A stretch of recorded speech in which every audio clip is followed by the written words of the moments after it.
اور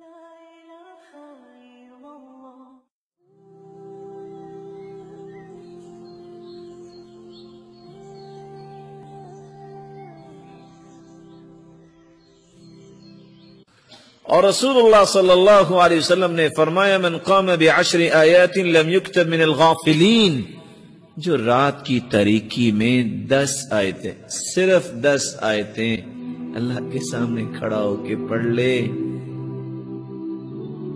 کیا مطلب 10 آیتوں کا؟ آپ میں سے آخری 2 صورتیں کس کس کو یاد ہیں؟ ہاتھ کھڑا کیجئے۔ قل اعوذ برب الفلق اور قل اعوذ برب الناس، ان 2 صورتوں کی 11 آیتیں ہیں۔ کچھ بھی یاد نہیں ہے، اٹھ کے 2 رکعتوں میں یہ 2 صورتیں پڑھ لیں۔ فرمایا لم یکتب من الغافلین، اللہ تعالیٰ اس کا نام غافلوں سے کاٹ دیتے ہیں، اس کے اندر غفلت نہیں آئے گی۔ اللہ ہر ایک کے نصیبے میں فرمائے۔ لازم پکڑو رات کی نماز کو، یہ قربت کی نشانی ہے، یہ انبیاء اور صلحاء کا طریقہ ہے۔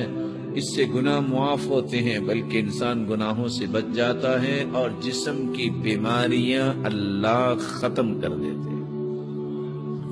اور قرآن نے ایک راز بیان کیا ہے، جو راز ہم میں سے ہر شخص چاہتا ہے۔ آپ میں سے کون شخص چاہتا ہے کہ میں بات ایسی کروں جس کا کوئی کاٹ نہ کر سکے؟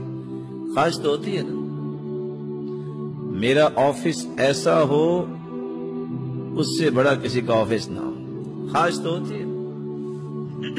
قرآن نے اس کا راز بیان کیا ہے، إن ناشئة الليل هي أشد وطئا وأقوم قيلا۔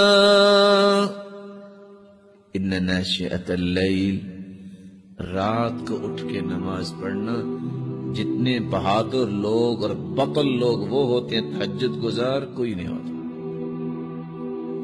وَأَقْوَمُ قِيلًا، اور بات اتنی پختہ ان کی ہوتی ہے کہ کوئی کاٹ نہیں کر سکتا۔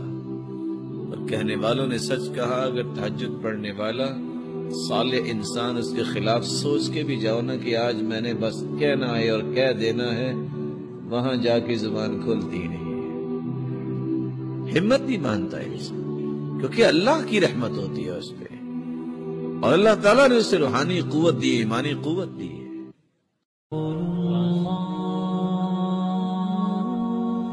رسول اللہ طال بی الحنین